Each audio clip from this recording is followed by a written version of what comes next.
menjelaskan tentang pengertian daftar pustaka. Daftar pustaka adalah daftar sumber yang digunakan untuk mengutip publikasi akademis. Sumber tersebut bisa berasal dari buku, majalah, artikel, berita, dan sumber lainnya. Referensi biasanya ditempatkan di bagian bawah ketika teks berakhir. Daftar pustaka berbeda dengan catatan kaki sebab daftar pustaka dirancang untuk memberikan informasi mengenai sumber-sumber yang digunakan dalam penelitian. Daftar pustaka juga memberikan informasi rinci tentang suatu sumber referensi untuk membantu pembaca memahami sumber tersebut.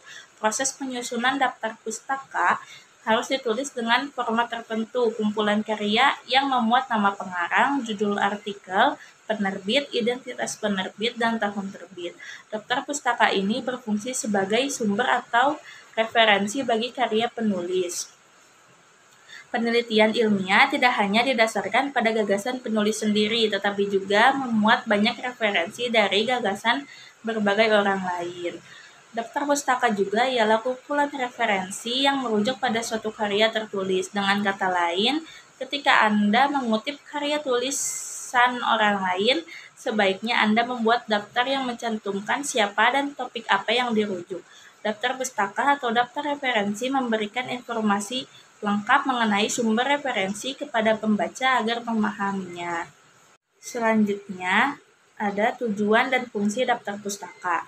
UNESCO dan The Library of Congress dalam surveinya pada tahun 1950 telah menyatakan tujuan dan fungsi daftar pustaka yaitu: yang pertama, khayalan pekerja intelektual untuk mempelajari publikasi yang mencatat perkembangan di bidang yang mereka minati, tidak hanya di negara mereka sendiri namun juga dunia. Yang kedua, mempromosikan efektivitas proyek tertentu dalam penelitian. Ketiga, berkontribusi pada perkembangan budaya yang bersumber dari catatan pembelajaran dan budaya. Keempat, membantu dalam mempromosikan aplikasi yang berguna dari pengalaman yang ada dan dalam membuat aplikasi yang telah dikembangkan di suatu negara yang dikenal luas oleh semua negara.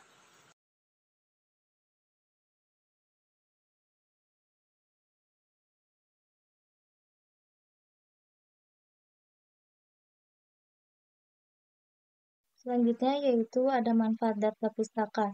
Dalam daftar pustaka dapat mengetahui keterangan-keterangan yang lengkap mengenai buku atau majalah.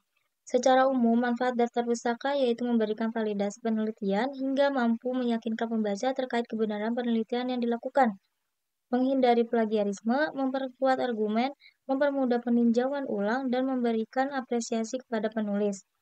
Lalu ada beberapa manfaat daftar pustaka yang perlu diketahui. Yang pertama yaitu mengakui sumber-sumber referensi. Hal ini merupakan prinsip etika ilmiah yang sangat penting karena untuk menghindari plagiarisme. Yang kedua yaitu memudahkan pembaca. Daftar pustaka juga memudahkan pembaca untuk mengecek dan menggali lebih dalam informasi yang terkandung dalam makalah. Yang ketiga ada membangun kredibilitas. Kredibilitas adalah kualitas atau kekuatan untuk menimbulkan kepercayaan pada orang lain.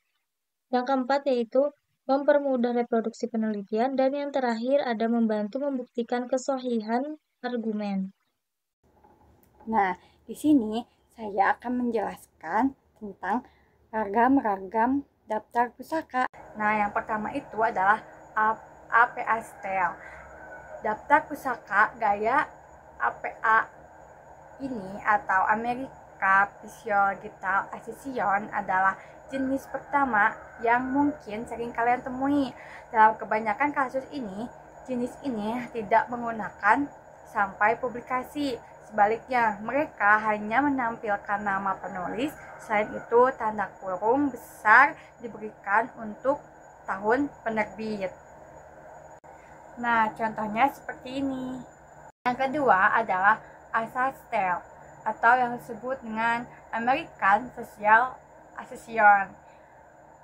Nah, daftar pustaka seperti ini mungkin kalian juga sering melihatnya ya. Ini contoh ASA Style, tidak beda jauh dari contoh APA Style. Yang ketiga ada Von Cover Style. Gaya yang satu ini sangat umum digunakan oleh mahasiswa kedokteran karena tidak memerlukan banyak tempat dan dapat mengurangi jumlah halaman. Gaya ini umumnya digunakan sebagai dilakukan secara tepat atau detail, karena memuat nama penerbit, judul buku, edisi, tempat publikasi, penerjemah apabila ada, penerbit, tanggal publikasi, dan lokasi dari rujukan tersebut. Contohnya seperti ini. Yang keempat ada hard pastel. Nah, jenis hard pastel ini hampir sama atau mirip-mirip dengan font cover style. Memang cukup rumit, tapi cukup umum juga digunakan oleh mahasiswa untuk menulis karya tulis ilmiah atau publikasi ilmiah. Contohnya seperti ini. Yang kelima ada Chiago Style. Nah, Chiago Style yang satu ini agak asing bagi mahasiswa di Indonesia karena tidak terlalu sering digunakan seperti font cover atau APA Style. Untuk penulisan sendiri agak berbeda dengan APA Style, yakni mencantumkan adanya tempat, penerbitan tempat sebelum nama penerbit. Contohnya seperti ini. Selanjutnya ada cara penulisan daftar pusaka. Yang pertama ada cara penulisan daftar pusaka dari buku. Daftar pusaka dari buku itu yang pertama harus ada nama penulis, yang kedua harus ada tahun penerbit, yang ketiga judul buku, yang keempat tempat terbit, dan yang kelima nama penerbit. Nah, contohnya seperti ini. Selanjutnya, cara menulis daftar pustaka dari jurnal. Nah, yang pertama, daftar pustaka untuk artikel jurnal harus mencakup nama belakang penulis dan inisial satu atau lebih dari satu penulis, tahun terbit, judul artikel, volume atau isu atau nomor, dan halaman. Kalau itu ada beberapa penulis, cara menulisnya seperti ini.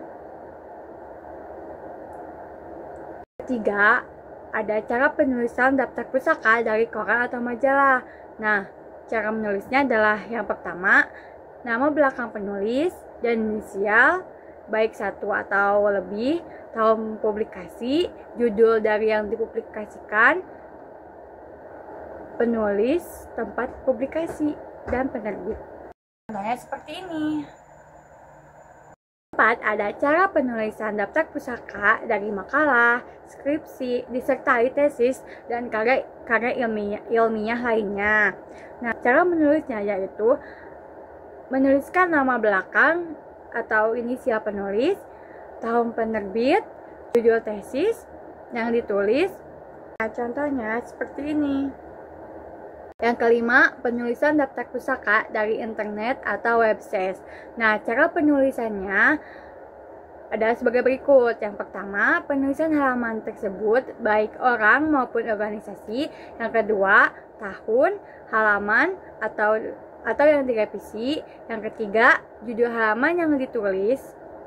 Yang keempat, tanggal. Yang kelima, bulan atau hari dari halaman web tersebut. Nah, contohnya seperti ini. 6. Ada cara penulisan daftar pusaka dari hasil wawancara.